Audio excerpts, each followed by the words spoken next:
Muy buenas tardes, señor presidente.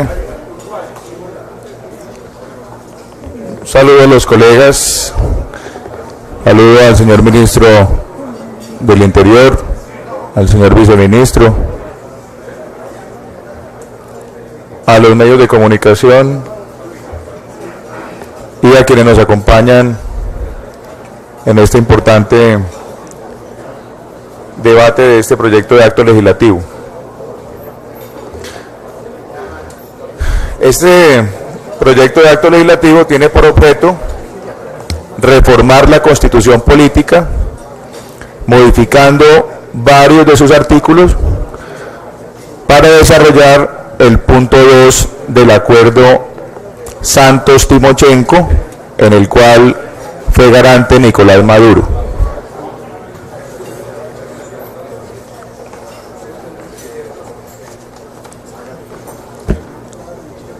A través del acuerdo Santos-Timochenko garante Maduro, se crea la obligación de tener una misión especial electoral. Y esa misión electoral está compuesta por un miembro del Consejo Nacional Electoral, un miembro del Consejo de Estado, un miembro de la MOE, y un miembro de la Universidad de los Andes. Esta misión electoral fue creada para presentar unas propuestas que le entregaron al gobierno, propuestas incluso que recogieron varias de las propuestas que hizo el Centro Democrático iniciando este cuatrenio, cuando vimos la necesidad de reformar el sistema electoral, y que supuestamente son una respuesta a la necesidad que tenemos de reformar el sistema para evitar los problemas que estamos viendo, problemas de financiaciones de los partidos políticos, problemas de compra de voto en las elecciones. Hay unas cifras escalofriantes, se está pagando hasta 150.000 pesos por voto, ya se pagan incluso en combo para que voten, si es en el Congreso, para Cámara y Senado, si es en elecciones regionales, para que se vote alcalde, gobernador, consejo y asambleas, y hacen esos combos de manera ya muy tranquila. Indiscutiblemente estamos de acuerdo en presentar un proyecto de reforma política que implique solucionar los problemas en el sistema electoral, que le dé confianza nuevamente al electorado. Una de las cosas que tenemos que apuntarle nosotros es a mermar la abstención en los colombianos. Y esa abstención es porque se ha creado una brecha muy grande de confianza entre el elector y los elegidos, básicamente por las fallas del sistema. Entonces el gobierno dice que con este proyecto de acto legislativo va a resolver los problemas que tiene actualmente el país y que ha buscado garantizar igualdad de condiciones en los partidos y movimientos políticos. Pero la realidad es que el pueblo colombiano se va a desilusionar con este proyecto de acto legislativo. ¿Por qué debe ser archivado? Ministro, yo y usted estaría muy molesto con el exministro Cristo, que lo dejó en esta vaca loca. A 8 meses de las elecciones. A 8 meses de las elecciones, cuando en su momento el gobierno, siendo el ministro, rechazó la propuesta realizada por el Centro Democrático y seguramente por algunos otros partidos que habrán presentado de pronto alguna propuesta, y la rechazó por inconveniente y por uno que otro motivo. Y ahora, faltando 8 meses para las elecciones, estamos debatiendo, en primer debate, una reforma que nos va a cambiar el sistema en el desarrollo ya de la campaña. Por más fast track que tengamos, esto se va a demorar 1 mes y medio y ya vamos a estar a 6 meses de las elecciones. Pero no solamente esa es la consideración, ministro. Debo, como miembro del Centro Democrático, que hemos criticado mucho lo que sucedió después del plebiscito cuando ganó el no, decir que para nosotros es ilegítimo el procedimiento del fast track. Y lo traigo a colación en este momento porque el jueves pasado, óiganme bien, apreciados colegas y medios de comunicación, porque no lo he oído mucho en los medios, el jueves pasado el Consejo de Estado en la sección quinta, con ponencia del consejero Carlos Enrique Moreno, a través de una providencia resolvió la demanda de nulidad electoral que habían interpuesto unos ciudadanos argumentando que los líderes del no habíamos dicho mentiras.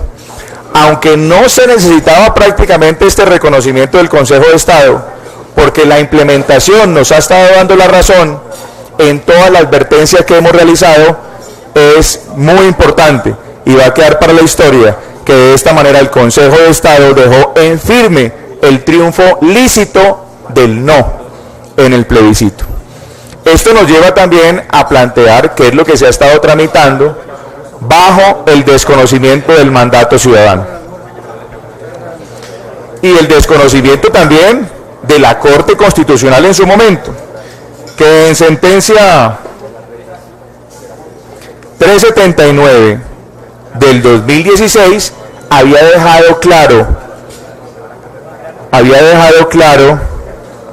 el factor vinculante si perdía también el plebiscito presentado ante los colombianos. Pero separémonos en aras de entrada de discusión del proyecto presentado, separémonos de este argumento, que me parece importante siempre dejarlo como constancia. El fast track. El fast track es el procedimiento por el cual debe tramitarse esta reforma política. Esa es la primera pregunta que debemos hacernos entonces. Es a través del fast track cuando en sentencia 160 del 2017 la Corte Constitucional le crea unos parámetros para que se pueda implementar estos actos legislativos y estos procedimientos vía fast track o incluso con los decretos ley. Esta sentencia tiene unos parámetros y unos límites, unas definiciones muy claras sobre lo que debe ser materia de trámite especial para la paz, llamado fast track. Uno de ellos es la conexidad objetiva. El gobierno debe demostrar un vínculo cierto y verificable entre el contenido del acuerdo final y la materia que se está discutiendo. Lo acaba de mencionar el presidente del Consejo de Estado.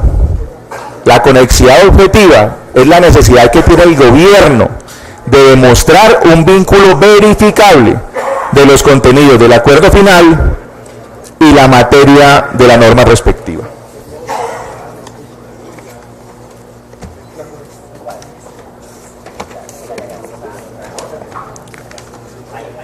La conexidad estricta también puede denominarse como un juicio de finalidad. ¿Y a qué se refiere? A la carga argumentativa para el gobierno consistente en demostrar que el desarrollo normativo contenido, en este caso en el acto legislativo, responde de una manera precisa, exacta, a algún punto del acuerdo final. Y esto obedece, esta conexidad estricta, obedece a la defensa que hace la Corte Constitucional para preservar el principio de separación de poderes. El acuerdo final tiene unos aspectos: el desarrollo agrario integral, la participación política, el fin del conflicto armado, el problema de las drogas ilícitas, los derechos de las víctimas, la implementación, verificación de los acuerdos. La ampliación de esas materias significaría un desequilibrio de los poderes públicos en favor del Ejecutivo, quien quedaría además investido en una facultad omnímoda para regular los más diversos aspectos de la vida social, en grave perjuicio del principio democrático y de la separación de poderes.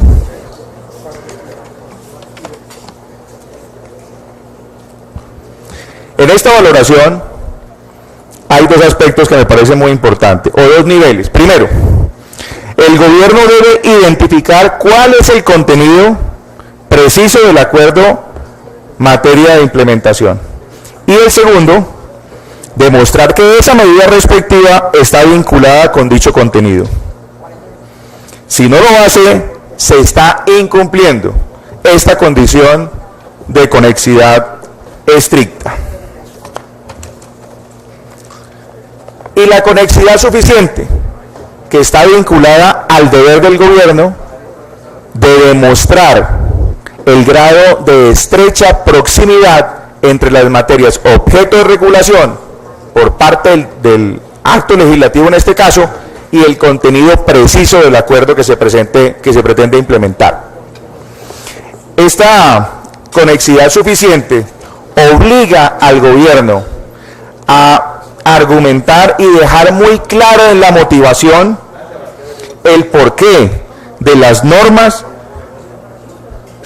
que están aquí propuestas tiene una conexidad muy estrecha con el respectivo acuerdo. Así que, ministro, ahí tiene usted un gravísimo problema adicional. Primero, explicarle al Congreso, al Parlamento, que este proyecto de ley, que no tiene en ninguno de los aspectos mencionados en el articulado, casi que no hay ninguno que tenga que ver con el acuerdo final. O yo le pregunto, bueno, dejémoslo ahorita en cada uno de los artículos que vamos a mencionar, cuál de ellos tiene alguna conexidad importante para que usted justifique presentarlo por el fast track. Entremos en materia de los artículos, algunos de ellos, artículos 1 y 4. Las limitaciones a los derechos políticos decretadas como sanciones que no tengan carácter judicial solo producirán efectos cuando sean confirmadas por decisión de la jurisdicción contenciosa administrativa en el grado de jurisdicción de consulta. ¿Qué quiere decir esto? En términos prácticos, que le quita las atribuciones a la Procuraduría y a la Contraloría. Pero óigame bien, y no solamente de aquí para adelante, porque de aquí para atrás, el que esté sancionado seguramente irá a decir, a mí me tiene que aplicar esa favorabilidad. Y seguramente vamos a habilitar a cualquier persona sancionada por la Procuraduría y por la Contraloría para que se presente a las elecciones sin ningún problema. ¿Cuál es el mensaje que le estamos enviando al país sobre lucha contra la corrupción? Ese es uno de los aspectos importantes, señor ministro. A mí me gustaría que me parara bolas.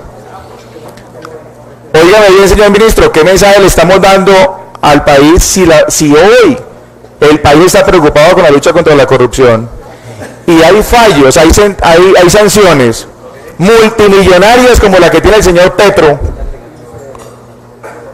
y resulta que de aquí de un momento a otro le vamos a decir que ya no tiene efectos, porque esa sanción tendrá que ser seguramente ratificada por el contencioso administrativo? Esto tiene nombre propio. Ayer lo dije en un medio de comunicación donde estaban unos colegas. Esto tiene nombre propio. Esto es para ayudarle a Petro y seguramente a otros, pero también a Petro. Presidente de la República, seguramente preocupado por lo que está pasando con las encuestas, cada día peor, está tratando de armar una coalición para que ahí sí tenga una relación con lo que viene expresando las FARC, que necesitan un gobierno de transición y hacer una gran coalición para oponerse a lo que estamos planteando para precisamente frenarlo. ¿Cuál es el argumento que han manifestado para impulsar este artículo? Que dice que hay una contradicción con el artículo 23 de la Convención sobre los Derechos Humanos. Pues resulta que la sentencia C028 del 2016 dejó muy claro la exequibilidad de esta facultad sancionatoria, manifestando que aquí no se desconoce el artículo 23 del Pacto de San José.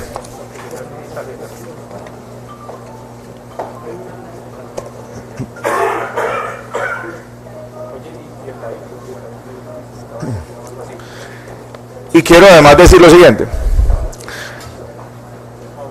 Dice así, abro comillas, estoy hablando del artículo 23 de la Convención Americana sobre los Derechos Humanos.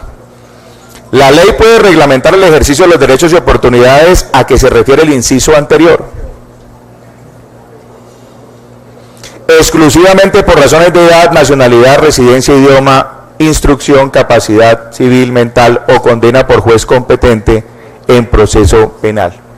La Corte ya definió que así la Procuraduría no sea un ente judicial, nosotros podemos regular sanciones para buscar, entre otras cosas, combatir la corrupción. Artículo 4. El artículo 4 propone el reconocimiento de personalidad jurídica como movimiento político a organizaciones políticas que prueben tener una base de afiliados al 0.2% del censo electoral. Esto es una contradicción enorme con lo que han manifestado en materia de fortalecimiento de los partidos. Cuando tuvimos una proliferación de partidos pequeños, partidos de garaje, entonces el país comenzó a decir, hay que buscar cerrar ese camino, hay que tener partidos más fuertes, partidos más sólidos, partidos que tengan identidad ideológica. Y entonces se habló de umbrales y eso ayudó a fortalecer los partidos. Resulta que ahora elimina la posibilidad para que los ciudadanos se agrupen y puedan lanzarse, por ejemplo, por firmas. Y crean una nueva cosa que se llama movimiento político, para darle personalidad jurídica. Y claro, esto va a tener unas consecuencias gigantescas. Hoy sí que tenemos problemas sociales en Colombia regadas por todas partes. En todas las regiones hay problemas sociales, apreciados colegas. Solamente con cerca de 71.000 firmas va a poder ser reconocido un movimiento político, donde además en el acuerdo con Timochenko, donde es garante Maduro, ahí en ese acuerdo se obliga al Estado para que los movimientos políticos sean estimulados, financiados y tengan toda la ayuda para volverse partido político. ¿Cómo les parece a ustedes qué es lo que va a pasar en las regiones donde tenemos brotes de violencia? En el Cauca, con el problema con los indígenas, o en la costa, para citar solamente dos ejemplos, o en el Chocó, con las comunidades afro, que han salido, por supuesto, a protestar, porque están defendiendo sus derechos, sus intereses. Y por ejemplo en materia de restitución de tierras, ha creado un gravísimo problema en todas las regiones. Le están quitando la tierra a poseedores de buena fe por encima de sentencias que ya les habían legitimado su derecho a la tierra. Entonces tenemos en muchas regiones problemas, unos entre afros, otros entre indígenas, otros entre indígenas con la fuerza pública y otros con grupos alzados en armas que siguen dominando la ilegalidad, el narcotráfico, la minería ilegal, el tráfico de combustibles, y eso por supuesto genera problemas sociales en todas partes. Entonces, ¿qué vamos a tener nosotros? Una cantidad de movimientos estimulados por un discurso de las FARC para crear esos movimientos y diciendo que el culpable es el Estado y que ellos iban a resolver los problemas, y eso se nos va a convertir en un monstruo inmensamente grande y muy difícil de después de manejar. Ojo con eso que pareciera insignificante o inocente, y eso tiene muchísimos problemas.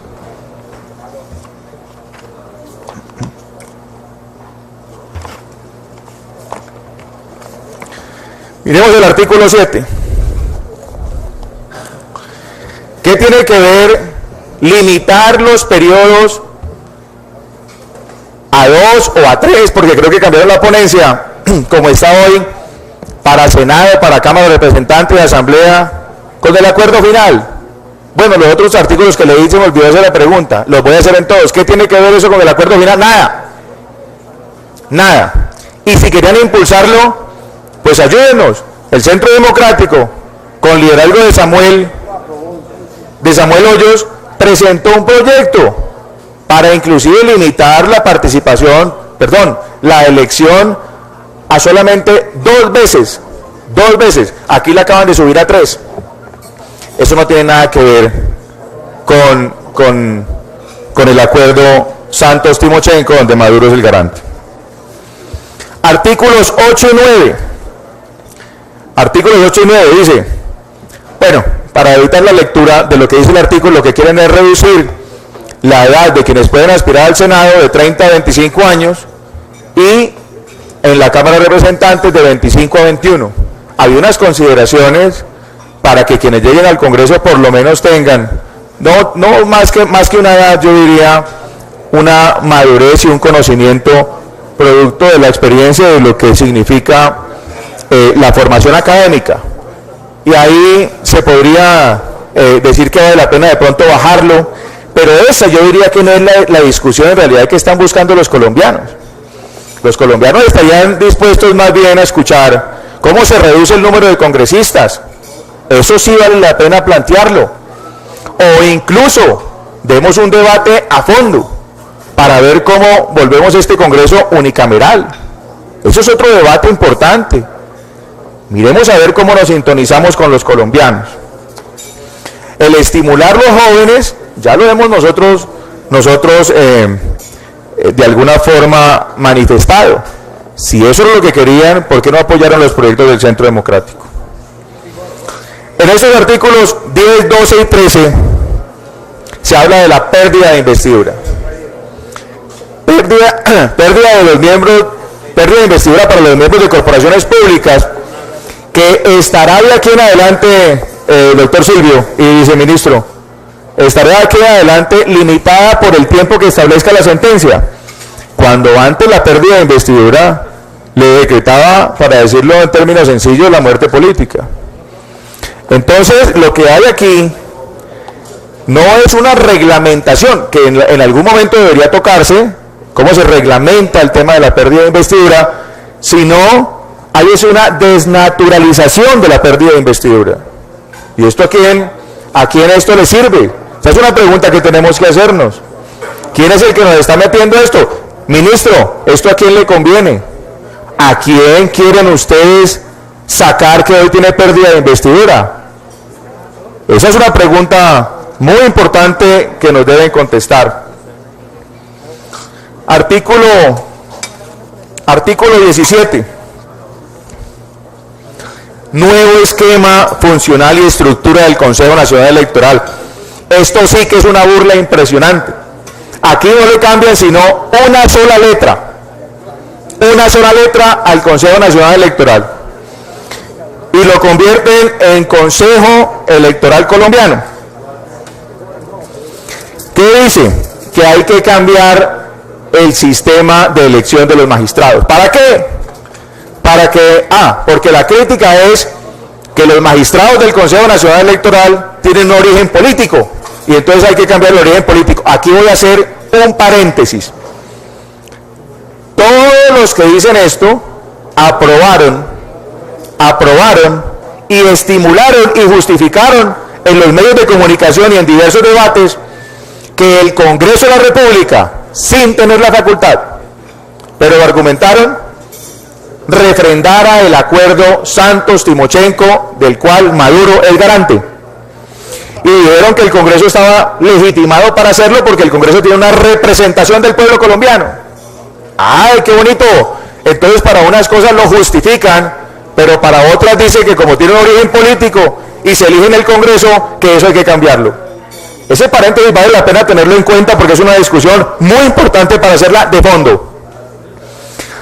Pero bueno, digamos que van a solucionar el problema del origen político y le van a dar meritocracia.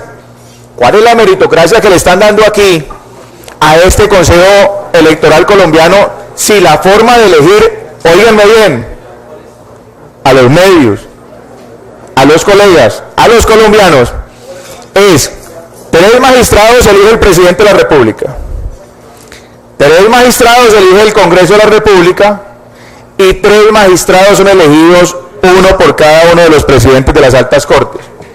¿Qué quiere decir esto en términos prácticos? Que los 9 magistrados los va a elegir Santos, punto. Así de sencillo y así de claro. en este país, en este momento, donde el presidente no respeta la división de poderes, donde ha intervenido abiertamente en las decisiones de las altas cortes y ni hablar de lo que pasa en el Congreso, pues simplemente al estilo Maduro, su garante del acuerdo, lo que está haciendo es garantizar que va a tener un cuerpo electoral para los siguientes 8 años. Así lo están proponiendo. Entonces, bueno, esta figura esta figura madurista que presenta el gobierno colombiano le asegurará, además porque nos deja muy clara una advertencia en el articulado. Nos dice que la elección de estos 9 magistrados tendrá que hacerse en cualquier momento, pero antes del 1 de agosto del año 2018. Como quien dice, háganlo rápido y elijan cuando quieran, pero no me arriesgo a que sea antes de que deje la dictadura, antes del 7 de agosto del 2018. Esto, sin lugar a duda, es un tema pues que prende todas las alarmas. Y dice para el Consejo Electoral Colombiano que tendrá competencias de carácter jurisdiccional, de control judicial electoral, y que podrá ordenar inspecciones, interceptaciones y demás funciones de policía judicial. Además que le va a crear un cuerpo de policía judicial. Aquí tienen ustedes una herramienta dictatorial sin ninguna justificación, que es lo que pretende hacer el presidente Juan Manuel Santos.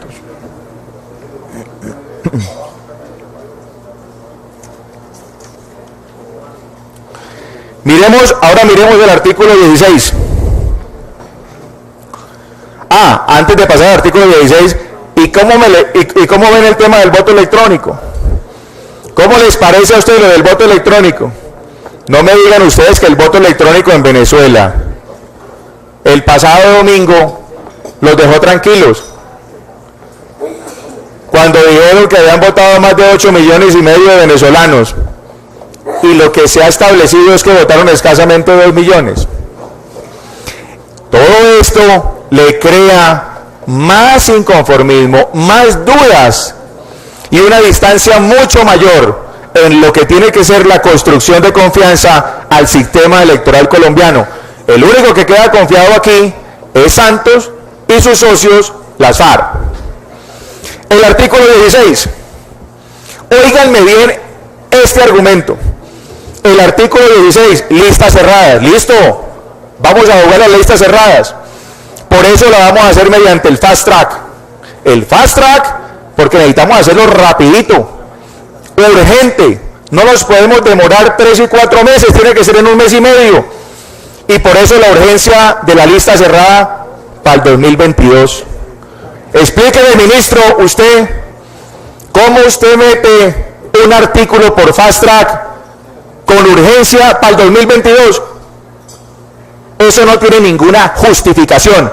Aquí lo quiero oír diciendo cuáles son las causas, porque eso no tiene ninguna justificación. ¿Cómo no utilizan entonces el procedimiento ordinario cuando el afán es para dentro de 5 años? ¿Por qué utilizan el fast track para seguir manoseando la Constitución y llenándola de retazos?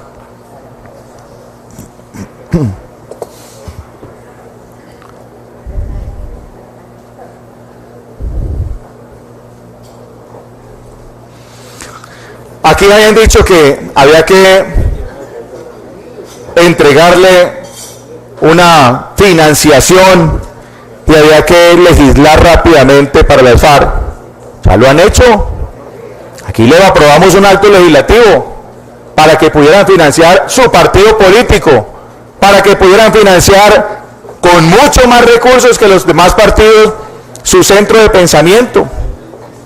Ya pudieron redactar un estatuto de la oposición sin tener en cuenta la oposición, pero lo redactaron ellos. La pregunta es, ¿qué más excusas necesitan? Esto es, como dijo un colega ayer, una institucionalidad paralela. Como no le sirve absolutamente nada, hay que crearle una cosa paralela, policía paralela, constitución paralela, un consejo electoral paralelo, una justicia paralela, todo paralelo. Ellos que se someten supuestamente a ingresar a nuestra institucionalidad, lo que estamos nosotros haciendo es renunciando a la institucionalidad nuestra y entregándole una a ellos. Por todas estas consideraciones, apreciados colegas, señor ministro, en medios de comunicación, aspiramos a que con un voto reflexivo votemos que no a este acto legislativo, o mejor, votemos que sí a esta propuesta de archivo de este proyecto de acto legislativo. Mil gracias, muy amables. Tiene la palabra el representante Werner Zambrano.